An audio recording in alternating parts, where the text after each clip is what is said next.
Welcome to Politically Animated.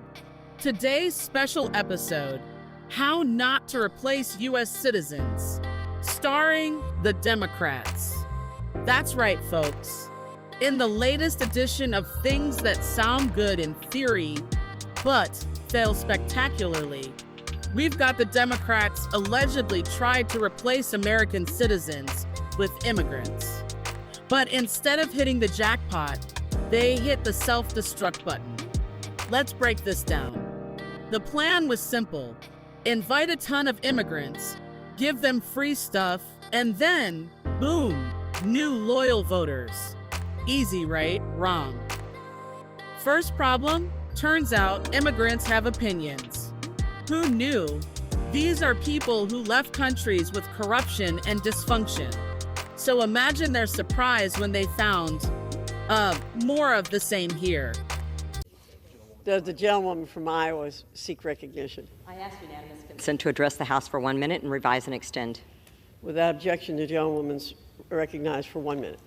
Thank you, Madam Speaker. I rise today to address the ongoing crisis at our border. When President Biden took office in January 2021, he inherited common-sense immigration policies such as Remain in Mexico and Title 42 that worked to keep our nation safe, reducing the flow of illegal drugs and gang members.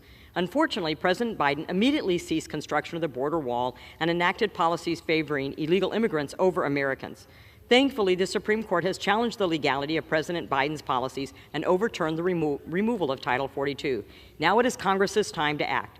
Both Republicans and Democrats acknowledge that our immigration system is broken, but only Speaker McCarthy's commitment to America has a plan to repair our broken immigration system. This Congress, Republicans will pass legislation that secures our border, stops the influx of illegal drugs and criminals, ends catch and release loopholes, and human trafficking. Americans deserve a government that works in their best interest, and these policies will create a safe and secure nation. I'd also like to wish a very happy birthday to my LD, Kyle Jacobs. Thank you, Madam Speaker. I yield back. The gentlewoman. Second problem, logistics. The Democrats forgot one tiny detail. Where are you going to put everyone? Hotels? Full. Shelters? Overflowing. Nancy Pelosi's wine cellar. Sorry, that's reserved for $200 bottles of Chardonnay. Now let's talk about the epic backfire. You see, immigrants come here for freedom, opportunity, and you guessed it, a government that isn't trying to micromanage their every move. So when the policies started looking like a bad reality show, America's next top bureaucracy, a lot of them said, no thanks. And the cherry on top, the voters they tried to replace. Yeah, they noticed? Turns out, when your job gets outsourced, you tend to, care. Who would have guessed? Here's your latest immigration reform updates. Democrats have not presented their final version to the parliamentarian as of now.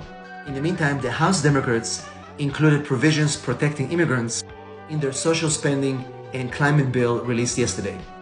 These provisions call for a 5-year renewable work permit, protection from deportation, and also give them access to public benefits like food stamps, for example. The cutoff date to qualify, you had to be present in the United States before January 1st, 2011. While these provisions are great, they still fall short of a pathway for citizenship that we desperately need. Definitely an exciting week ahead with immigration. I'll keep you posted on all the news right here. The census counts all people, including illegal immigrants, for deciding how many House seats each state gets. People like Elon Musk say that illegal immigration gives Democrats more seats in the House. Is that true? Well, it is true that undocumented immigrants count in the census. That's required by the Constitution. The census must count all people, not just citizens and legal residents. And yes, the number of US House seats and electoral college votes each state gets are based on the census.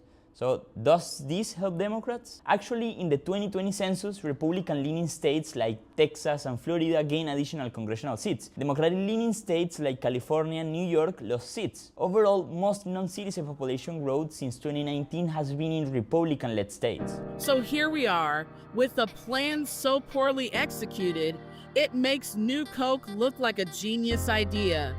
Immigrants aren't buying it. Citizens aren't buying it. And the Democrats? Well, they're stuck in a group therapy session trying to figure out what went wrong. In conclusion, the moral of the story is you can't replace Americans, and you definitely can't trick immigrants into playing along. We're all just too, what's the word? Oh yeah, independent. Thanks for tuning in.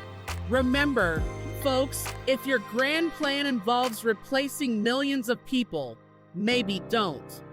Until next time, don't forget to subscribe, like, comment, and share. Peace out, family.